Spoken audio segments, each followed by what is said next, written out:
Welcome to really bad anti-Christian polemics that Muslims should really stop using. We'll start with probably the worst of the worst, and it comes from Jeremiah 8:8.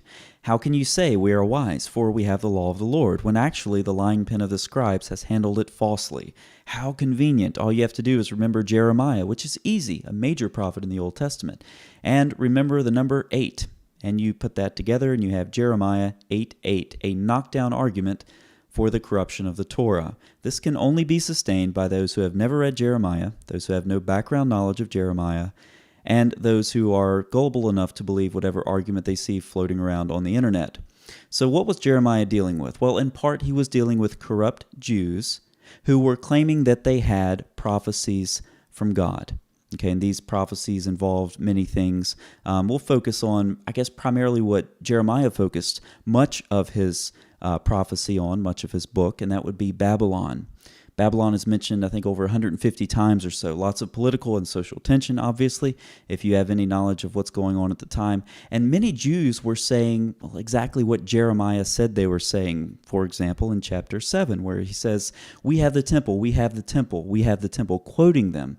Now, what's Jeremiah getting across in his polemic against these false prophets? Well, their idea that they're conveying is, we have the temple, right? And they're referring to Solomon's temple. The thing had been standing for 400 and something years, right? A long time. Now, the temple represented the presence of God.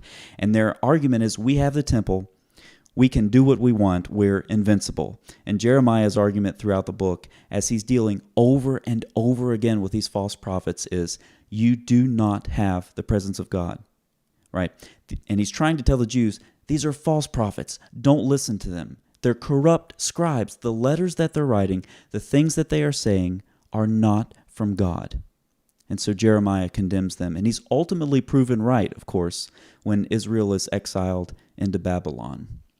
So that's a little bit of the historical background about what Jeremiah is dealing with. And the scribes that he is critiquing are not scribes who wrote the Torah. They're not prophets who prophesied in the Torah. Okay, they're dealing with contemporary issues in Jeremiah's day. This is why rabbis have not understood for 2,500 years and counting that Jeremiah 8:8 was talking about the corruption of the Torah. This is why when Gentiles became Christians from the first century onward and started reading the biblical text, did not read Jeremiah 8:8 and say, hey, the Torah is corrupted, because that's clearly not what it's saying. Furthermore, there's an issue of logic here. If you are a false prophet trying to compete with Jeremiah for the attention of the Jews, and you're trying to show the Jews that you, as a false prophet, are actually a prophet from God, what you do not do is change the Torah. Okay, that does not work. That gets you some pretty strong condemnation. Okay, imagine this argument turned around on Muslims. Imagine Muhammad in 7th century Arabia dealing with competing false prophets. And these false prophets, in order to get the attention of Muslims, change the Quran. And they say, look, the Quran has changed. This is really what Allah said. Do you think that would work? No, they would be condemned as heretics and executed. Okay, so this argument fails from the historical perspective. It fails from the contextual perspective. I'm not going to go through all the text. Read the book of Jeremiah, okay, and you get a clear picture of what Jeremiah is trying to do. And also, of course, it fails the logic test. If you are trying to convince the Jews you are an authentic prophet from Yahweh, you do not change the Torah. All right, enough of that. Let's move on to Matthew chapter 4.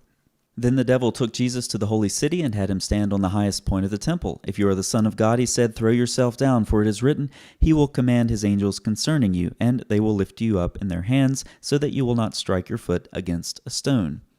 And so the argument goes, if angels will prevent Jesus even from stubbing his toe against a rock, then they would have prevented him from being crucified. Therefore, Jesus was not crucified, but he was delivered up to God. Now, the idea here is correct.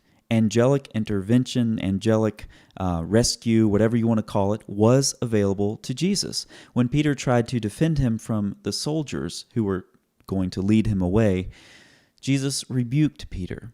He said he could call a myriad of angels, but he didn't. Why? So that the scriptures would be fulfilled. So this jibes perfectly with the idea in Psalm 91. Angelic intervention was available for Jesus had he called for it, but he didn't. And so it's not the idea of Psalm 91 that Jesus disagrees with here. It's the application of it. It's Satan's application of it. And Satan's application of it is inherent to the idea that this verse is a defeater for the crucifixion. This phrase sounds a lot like when Jesus was on the cross. Yes, he was on the cross, when he was being taunted by the observers. And they said, "If you are the Son of God, prove it by coming down off of the cross." Did Jesus come down off the cross to prove that he was the Son of God?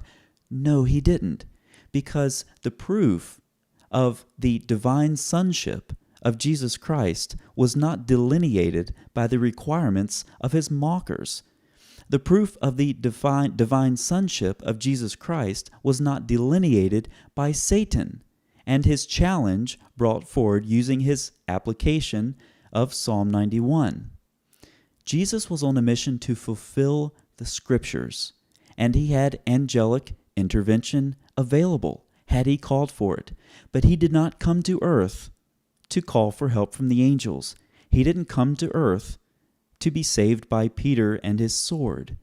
And he didn't come to earth to be challenged by Satan and give in to Satan's temptation. What's actually going on in this passage goes right back to the Exodus. And there have been many scholarly treatments that address the correlation of Israel's Exodus with Jesus. Now, how does this work out? So you have Israel emerging from the waters of the Red Sea, as it were, and then they go out into the wilderness, and they're tempted. Jesus emerges from the waters of his baptism, and then he goes out in the wilderness to be tempted. Israel fails. They succumb to the temptation. They fall into idolatry. Jesus does not. Jesus is in the wilderness for 40 days. Israel was in the wilderness for 40 years. And so the elaborate typology is quite apparent. And there are even some linguistical correlations as well, which I won't go into. But this is the theme of what Jesus is doing. He's presenting himself as the new and better Moses. And this allusion is made in Acts chapter 3 as well, where Moses says that a prophet like me will come. What does it mean to be a prophet like Moses? Well, in part, it's the symbolic actions of Jesus here as he is, in effect, leading Israel on a new exodus. And so that's why Jesus finds himself in the wilderness, being tempted. It's a contrast with what happened with Israel. And his superiority over temptation shows his superiority over Satan. Now, contrast this again with the polemic, which states that Matthew 4:5-6 and Satan's application of Psalm 91 is a defeater for the crucifixion. That is absurd. So there are two types of approaches one can take with the Jeremiah 8:8 and the Matthew 4 argument. I mean, do you take these arguments and say these are so pitiful that they don't even deserve to be addressed, that it's not worth wasting my time and yours listening to these? Or does one take the other approach and say, well, these arguments do convince some Muslims, so they should be challenged? If I choose to adopt the latter philosophy towards these things, maybe I'll just make a series about really bad anti-Christian polemics that Muslims should really stop using. I don't know. I'll have to give it some thought. But as for now, any Muslims watching this, stop using Jeremiah 8. Stop using Matthew 4. It makes you look very uncritical and unsophisticated in your thinking. Give us Christians something a little better to respond to. Don't make it just a waste of our time and yours. Until next time, thanks for watching.